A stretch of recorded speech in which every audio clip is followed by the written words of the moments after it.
¿Se puede poner a prueba vuestra tecnología de trading? Sí. ¿Y vuestra ejecución funciona al milisegundo? Sí. ¿Y vuestros spreads están entre los más bajos del mercado, no? Si quiere, puede probar nuestra primera vez. Es difícil encontrar un broker que cumpla con todas sus expectativas. O quizá no tanto. Active Trades, broker online desde 2001.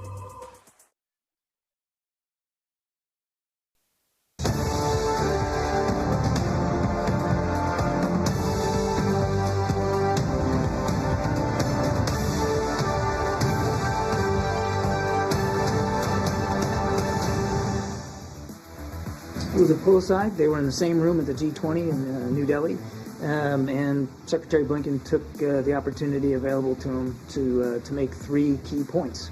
One, we don't want Russia to suspend their participation in New START because that treaty makes both our countries safer. Two, we want Paul Whelan back. We got a proposal on the table. They ought to take it. And three, we're going to continue to support Ukraine. China was not on that list. Is there a reason why? It was a 10-minute pull-aside. It wasn't a pre-scheduled long bilat kind of a meeting. I mean, it was an opportunity that Secretary Blinken took advantage of.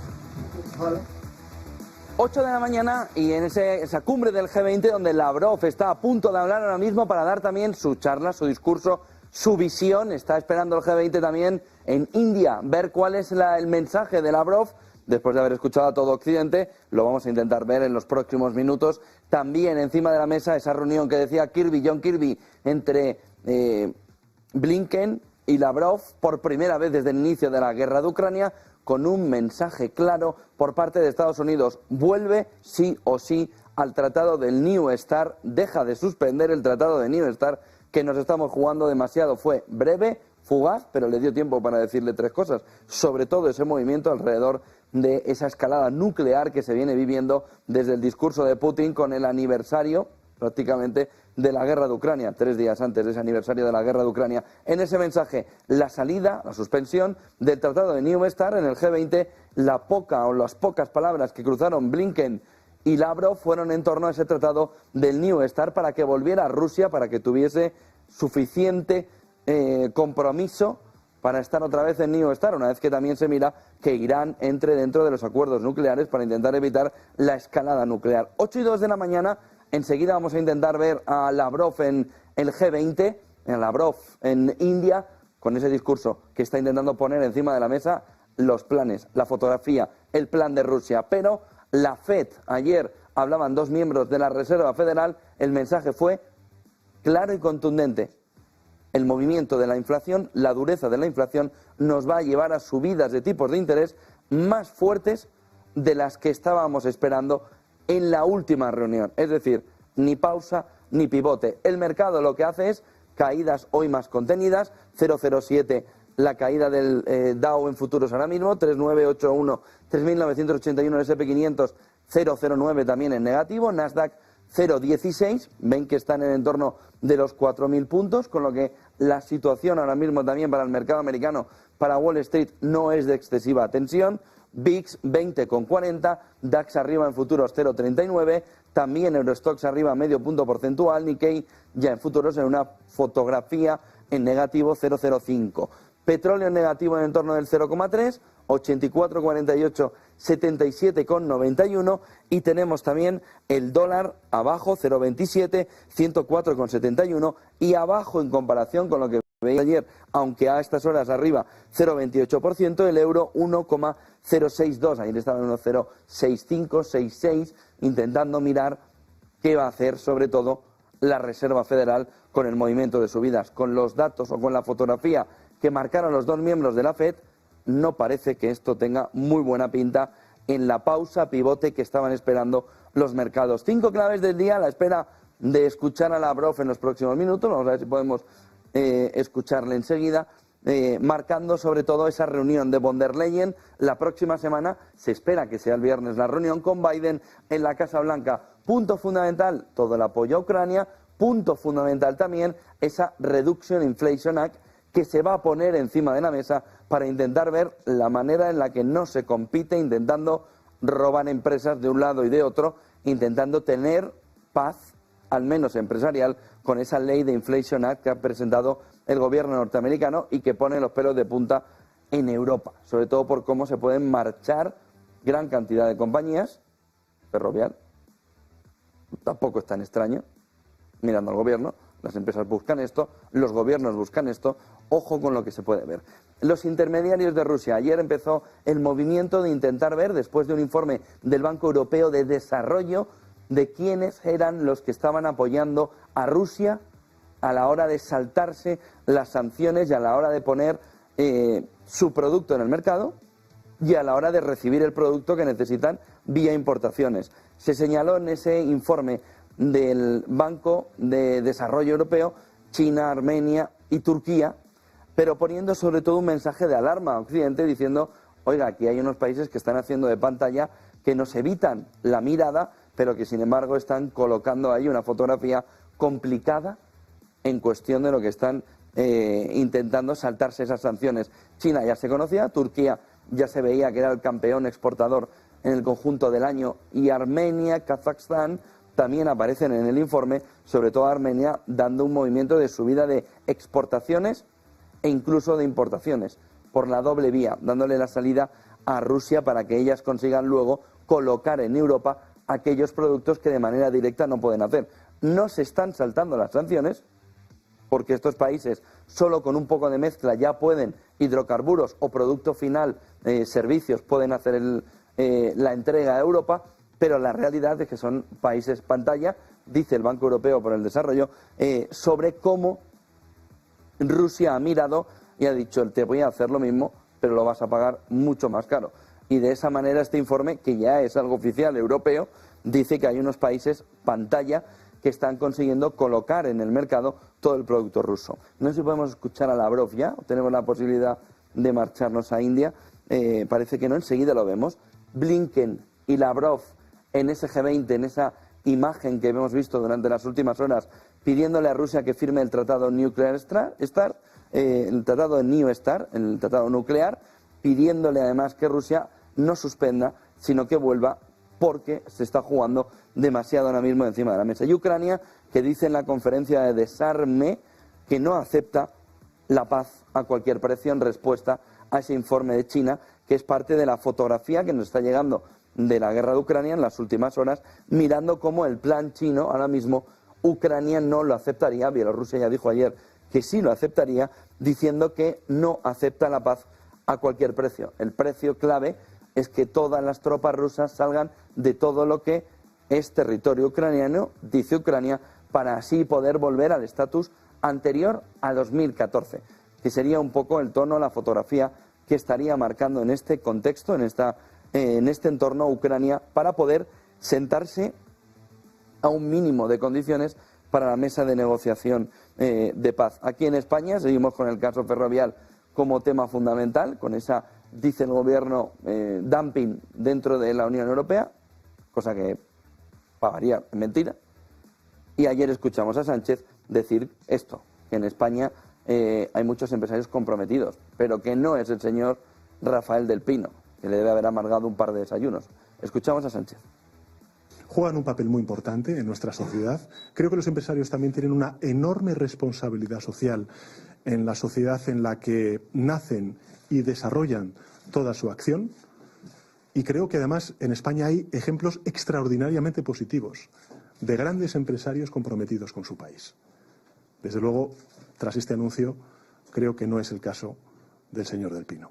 8 y 8 de la mañana ha terminado Lavrov ya de hablar. Vamos a ver cómo se despide en ese momento, ni eso, histórico. Pues nada, no tenemos a Lavrov en el G20. Ahora intentaremos resumir en los próximos minutos cuál es la fotografía de la que ha sido la clave fundamental de esta mañana en esas declaraciones de Lavrov.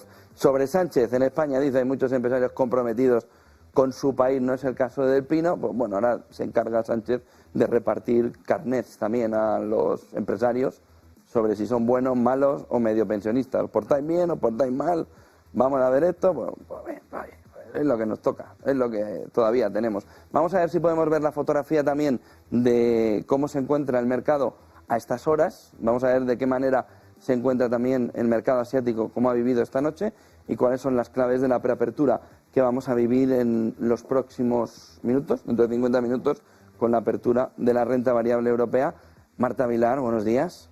Muy buenos días. Vamos a ver qué está haciendo ahora mismo el mercado asiático. En la jornada de hoy hay que recordar que teníamos los datos de PMI de China y también el dato de PMI del sector servicios de Japón, unos datos que han sido bastante buenos, que están en terreno de expansión económica por encima de los 50 puntos y que han crecido además respecto al dato anterior y también respecto al esperado. Así que de momento en la jornada del día de hoy, como les decimos, tenemos subidas para Asia. Fíjense en el repunte importante que está registrando ahora mismo el Nikkei. Aquí pueden ver la subida tan importante que está haciendo ahora mismo el índice japonés. Por otra parte, el Hang Seng también está subiendo, tampoco nada que nos deje con la boca abierta, desde luego, está subiendo un 0,8%, tampoco es desdeñable, desde luego, pero es un repunte, bueno, relativamente normal.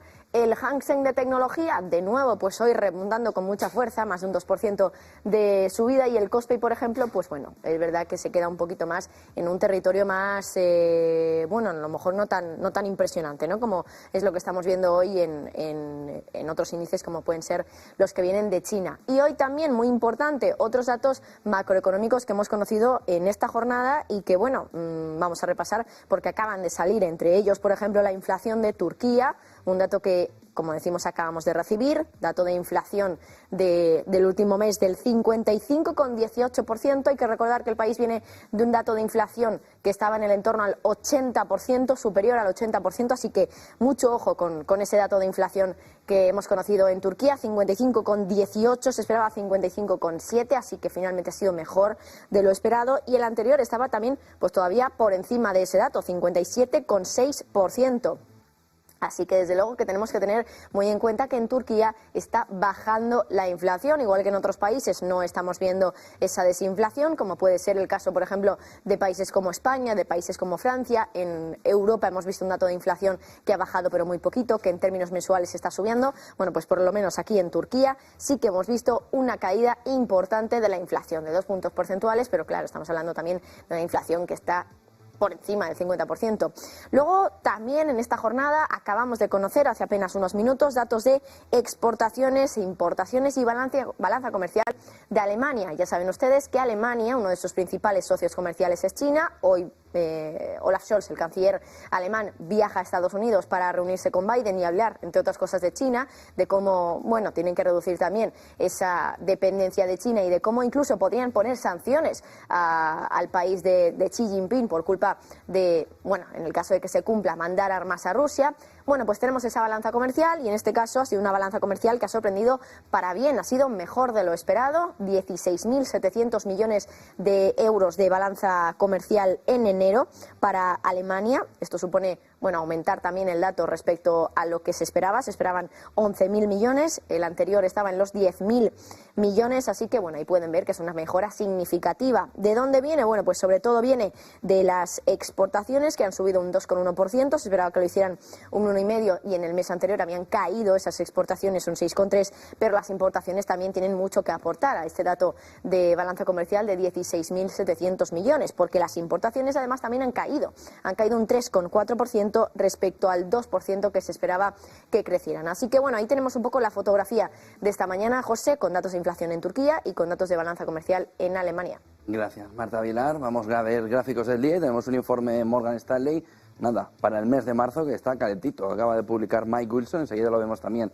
Eurozona, cambio, inflación, sobre todo esa fotografía en la que ayer ya vimos que empieza por lo menos a frenar el movimiento de caída, pero la inflación subyacente, la core, la que no incluye energía y alimentos, que sigue como una bestia hacia arriba, con la fuerza ahora mismo que estaría marcando frente incluso a Estados Unidos, donde ya se ha rebasado la inflación subyacente de Estados Unidos, y la europea va con un camino con una fuerza mucho mayor en esa parte subyacente. Miren el siguiente gráfico, que nos marca también esta mañana precisamente como el movimiento, por ejemplo, de la inflación subyacente en Japón. Esa línea roja nos marca el camino del bottom, del suelo, donde está la parte más baja. A partir de ahí, el core de la eurozona, que ya ha superado a la de Estados Unidos, la subyacente en Europa superando ya a la estadounidense, y tenemos luego la subyacente también de Reino Unido marcando ya el movimiento de caída. Sería, sobre todo la de Japón y la de Europa, la que nos estaría marcando todavía el recalentamiento de la economía. Hay que ver hasta dónde viene la reaceleración de la inflación subyacente en Estados Unidos,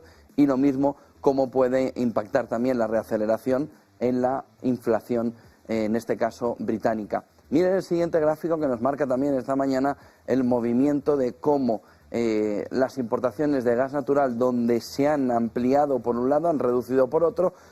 Más del 60% del crecimiento que tuvo en 2022 las importaciones de gas natural licuado en Europa, hasta 190.000 millones de dólares, más 60%. ¿Quién ha tenido que compensar o quién ha permitido que se pudiera llegar a esta subida del 60%? La caída de China, 22% de caída, hasta los 50.000 millones en datos de la Agencia Internacional de la Energía, y Japón y Corea del Sur con una caída del 1%. La compensación en quienes no conseguían tampoco o no tenían tanta necesidad de gas, para quien sí lo tenían ha podido el mercado poder balancear en parte con la caída de China, que ahora mismo ya no la va a tener encima de la mesa. Miren el siguiente gráfico que nos marca esta mañana también como una cosa es la realidad y otra cosa es el mercado. Fíjense que en esta parte del gráfico se ve como la valoración bursátil de Tesla, 27 de febrero, es mayor que Renault, Nissan, Honda, Stellantis, Ford, Volkswagen, BMW, General Motors, Ferrari, Mercedes, Porsche, Toyota. La capitalización de Tesla mayor que todas las compañías por la percepción de futuro, pero no en el presente, donde este es el EBITDA de Tesla, aquí abajo, frente al EBITDA de las mismas compañías que estábamos viendo en esta parte de aquí del gráfico, en el que nos estaría marcando cómo hay una parte del mercado que está teniendo EBITDA, que tiene negocio en el corto plazo, pero el mercado espera que haya una parte de mercado que caiga por el resurgimiento de Tesla y de otras compañías. Para que parece un poco exagerado que la comparación en el valor bursátil entre una y otra, y sobre todo el movimiento que tiene ahora mismo en EBITDA uno y otro enfoque, pueda sostenerse durante mucho tiempo. Fíjense, ese valor bursátil frente a ese EBITDA, este valor bursátil frente a este EBITDA. Miren el siguiente gráfico que nos marca también esta mañana como el movimiento de costes laborales, pero también la hora producida empiezan en Estados Unidos a tener un poquito más de contención al entorno actual para intentar establecerse, allanarse en el entorno de una inflación que pueda estar más contenida alrededor del 2%. No parecía que el movimiento que había durante el año lo pudiera permitir. Ahora sí empieza a rebajarse lo suficiente como para ver que en el corto plazo los costes laborales también pueden ir alineados al entorno inflacionario del 2% que se busca. Todo lo que sea estar en el entorno del 5%, del 4%, va a llevar a los bancos centrales a que no consigan el objetivo de inflación. Miren el siguiente gráfico que nos marca también esta mañana los movimientos laborales en Estados Unidos, dependiendo del sector, en este gráfico de Arbor Data Science, que nos indica cómo toda la parte que está alineada con marketing, con media, con arte y con entretenimiento, e incluso con operaciones de IT está cayendo las ofertas de trabajo para ellos. Esta mañana anoche se conocía que Citi iba a despedir también a 500 trabajadores. Se pone el sector bancario también a apuntalar el movimiento de reducción de plantillas. Lo que nos indica este gráfico es que es mucho más de lo que se esperaba. Por ejemplo, servicios del consumidor, diseño, pero media, entretenimiento, artes, marketing, ventas, todo en proceso de caída ahora mismo, de salida de puestos de trabajo para esas profesiones. Incluso llama la atención la de matemáticos, en este entorno en el que se busca sobre todo el mundo algorítmico y el mundo alrededor de la inteligencia artificial. En la parte más positiva, físicos, ingenieros civiles, personal care, terapia, tecnología relacionada con medicamentos o manufacturas, en el entorno aún todavía de ganar bastante cuerpo. Sería la separación, la fotografía entre los perfiles que se están buscando y los que están saliendo ahora mismo de las ofertas de trabajo en Estados Unidos por parte de las compañías. Miren el siguiente gráfico que nos marca esta mañana, en este gráfico de Idealista, la subida de tipos y la tasa de esfuerzo y cómo se va perdiendo el gap entre uno y otro. Lo que nos marca la línea rosa es la tasa de esfuerzo que se tiene que hacer para la compra de la vivienda, para hacerlo mediante la compra de la vivienda, la entrada a la vivienda. Ha subido 10 puntos. Desde que iniciaron los tipos de interés la subida, desde el 20 al 30%, mientras que se mantiene muy estable la tasa de esfuerzo del alquiler en el 40%. Dos cuestiones clave en el entorno de este gráfico. Primero, que se está dificultando mucho la entrada a la vivienda, como es evidente, por la subida de los tipos de interés. ¿Cuánto? Un 10% en la tasa de esfuerzo, es decir, de todo el volumen de dinero que le entra en su hogar, antes de dedicar el 20%, va a tener que dedicar el 30%. Pero si usted estuviera buscando esa vivienda mediante alquiler, la misma casa le estaría costando un 40% de esfuerzo en el volumen o en el montante mensual que tiene de ingresos. Aquí tiene dos visiones también. Por un lado, se habría ahorrado toda la entrada de la vivienda, ese famoso 30%, 20%, 30%, dependiendo del caso, que tendría que poner con ahorros, pero a cambio estaría perdiendo la posibilidad de estar ahorrando un 10% precisamente para la entrada de la vivienda. ¿Qué es lo que dice todo el estudio alrededor de este gráfico?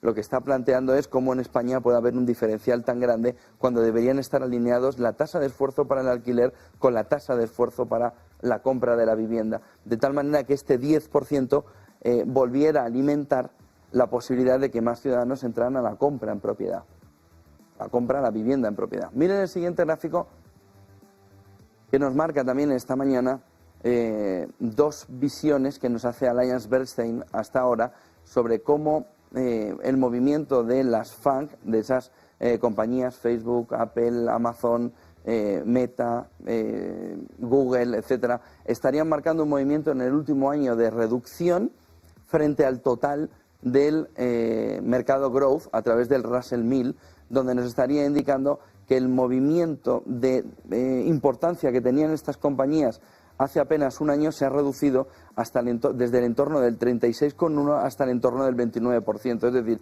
todo el mercado growth, sobre todo en las grandes compañías, han cedido un poco de terreno al conjunto del mercado de valores, de empresas en crecimiento, de valores growth, que en este entorno estarían buscando una fotografía de tener más peso dentro de los índices. Miren el siguiente gráfico que nos marca también cómo hay cada vez más oportunidades en ese entorno, donde cada vez más se empieza a perder de todo el entorno, de todas las compañías growth, la importancia, el tamaño, el valor de las empresas, de esas famosas FANG, ¿no? De esas compañías de mayor capitalización dentro de las compañías growth, de las compañías de crecimiento. En estos dos gráficos de Alliance Bernstein lo que podemos ver es que hay cada vez más oportunidades para ver el crecimiento y que ahora hay un movimiento o una fotografía más cercana a encontrar dónde puede haber oportunidades. Miren el siguiente gráfico que nos marca esta mañana cómo también Zelensky ha intentado en las últimas horas, sobre todo con esta llamada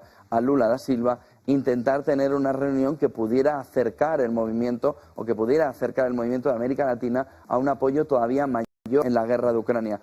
Lula da Silva esta vez, la última vez sí que le dijo que no iba a hacer mucho más, esta vez sí ha dicho que tiene intención de seguir apoyando a Ucrania y a Zelensky en las peticiones que va haciendo, sobre todo en cuestión también a ver si puede armamentística, que hasta ahora ha dicho que no puede, pero que sobre todo el gran movimiento puede estar alrededor de la construcción de la paz y del diálogo en esta guerra de Ucrania. En un mensaje, bueno, un poco medio pensionista de Lula da Silva, entre sí, pero bueno, busquemos la paz en este entorno. 8:22 de la mañana tenemos este informe que es clave a estas horas, que es clave a la hora de ver la fotografía de cómo ve Morgan Stanley, nada, salido hace apenas unas horas, firmado por Mike Wilson, la fotografía en el momento actual. Es un informe que está marcándonos el punto, el momento actual y sobre todo hasta dónde puede ir la fotografía dentro de Wall Street y sobre todo del S&P 500. Saben que el punto fundamental que estaría mirando aquí, en este caso Mike Wilson, estaría alrededor de cómo se pueden comportar los beneficios empresariales en este entorno, y cómo se comporten los beneficios empresariales en este entorno nos va a marcar cuál es el movimiento de caída o hasta dónde puede ir el S&P 500. En la página principal, para ver la fotografía clave que nos suele dar Morgan Stanley prácticamente cada semana, esto es un informe más mensual de fotografía, de visión, además de cierre de trimestre, lo que nos dice es que mantiene con fecha 28 de febrero los cierres en el peor de los escenarios. Ve el suelo con una caída del 11,8% desde el cierre del 28 de febrero hasta el 3.500, que estaba en ese momento en 3.970, muy parecida a la cotización de hoy. La mejor opción para el mercado sería una subida del 5,8%, marchándose el mercado a los 4.200 puntos, y el caso base estaría en el entorno de 3.900 puntos con un, y aquí está la parte importante, beneficio por acción del conjunto del mercado en 251 en la parte más positiva, en 241 en el caso base y en la parte más negativa, más bajista, en 230. ¿Dónde estaría el entorno de inversión que ahora mismo está viendo Mike Wilson dentro de Morgan Stanley? pues está sobreponderando ahora mismo toda la parte sanitaria, healthcare, estaría también sobreponderando staples y estaría sobreponderando toda la parte de utilities en este momento. Y estaría dejando de un lado todo el consumo discrecional, porque entendería que como mucho el usuario, el consumidor, estaría mirando a un consumo básico en un momento como el actual. Y estaría mirando también a infravalorar todo el hardware tecnológico en este momento. Por lo que esta fotografía sería el inicio de lo que vamos a intentar explicar ahora, alrededor de un comportamiento del SP500 que sería una caída del 11,8%. ¿Por qué? Pues empieza planteando la necesidad de mirar a los beneficios por acción para ver el comportamiento que pueda tener el SP500. Y dice que desde el entorno de un beneficio por acción de 225 estaríamos mirando que el suelo debería estar, a como ya empieza a cotizar el SP500 con esa parte de price earnings, en el entorno de 165, donde ya se empieza a mover. De tal manera que este es el gap claro. A ver, que no hemos hecho esto grande, grande, grande. Este sería el gap claro que está viendo aquí Mike Wilson. ¿Dónde podría estar el movimiento entre el 165 y el 225? Fíjense que en el gráfico anterior Mike Wilson nos está planteando que como mucho la caída está en torno de los $230, de tal manera que la caída que está viendo como mucho estaría en un entorno muy parecido al actual, estaría viendo una caída en el entorno a esta zona.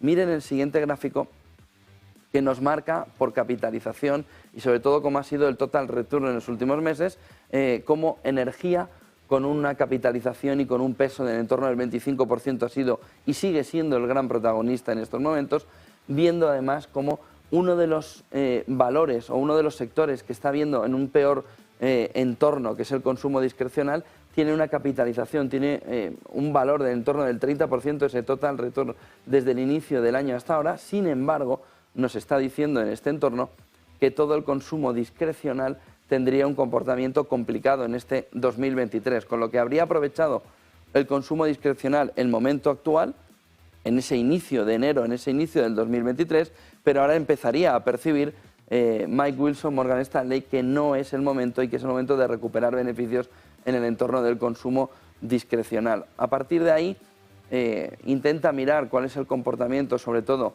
del SP500 con un year to date que consigue tener una rentabilidad positiva cercana al 4%, pese al movimiento negativo del entorno del 2 del SP500, y a partir de ahí empieza a ver cómo hay determinadas partes del índice que están comportándose mejor, energía, semiconductores, que están dando una fotografía mejor al conjunto del mercado. El gráfico, paso un par de diapositivas, nos lleva sobre todo al punto de ver cuál es el diferencial ahora mismo entre acciones cíclicas y también ese 10 años americano, es decir, aquellas compañías que nos podrían ayudar a ser más defensivos en cartera frente al 10 años americano, que estaría comportando ya un cierre del gap, ¿no?, del agujero entre ambos, que nos estaría yendo al camino del entorno del 4%. En el 4%, la caída, por un lado, de las cíclicas y defensivas de ese ratio frente al movimiento de subida del 10 años americano, que llevaría a hacer un tope en el entorno del 4%. A partir de aquí el informe, vamos a pasar un par de páginas para irnos al segundo de los capítulos que nos presenta Mike Wilson esta mañana, que nos llevaría al capítulo de beneficios, que es clave fundamental que está viendo en este momento Mike Wilson. ¿Cuál sería el movimiento de caída que ve en beneficios a pesar del buen comportamiento, por ejemplo, del último trimestre del 22? Pues nos estaría comportando una caída que estaría en el entorno al 11% si ese leading indicator arrastra luego también al beneficio por acción, sobre todo a la parte más growth del mercado. Estaría como tirando hacia abajo, como ven es un comportamiento que va siendo continuo en el conjunto del mercado y nos estaría marcando el movimiento de caída para arrastrarle el leading indicator, que siempre solemos ver de ya está en términos recesionarios, de recesión, y que arrastraría el beneficio de las compañías. El otro punto importante sería ver precisamente en el non-PMI leading indicator cómo la caída sería mucho mayor, con un recorte de beneficios que nos podría ir hasta el 25%, que como ven también tiran del conjunto al mercado.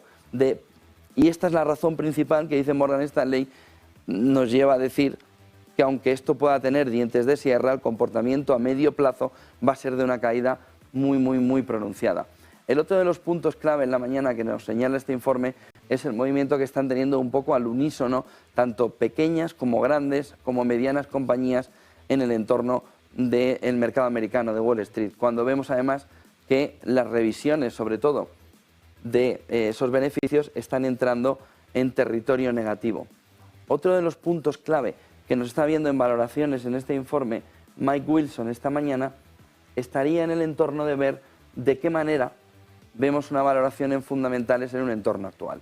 Y dice Mike Wilson, oiga, es que el movimiento que tenemos ahora de un poco de recuperación del 10 años americano, bueno, de mucha recuperación del 10 años americano en el entorno del riesgo premium que tiene el S&P 500, nos está marcando una escalada que todavía no ve este movimiento de recesión que está marcando el mercado. Sería el otro camino que nos lleva a que las valoraciones todavía estuvieran sosteniéndose en este momento actual de mercado. En un movimiento además que mira Mike Wilson que pudiera estar sobre todo mirando por sectores de qué manera hay incluso sectores que pueden aguantar el comportamiento general del mercado.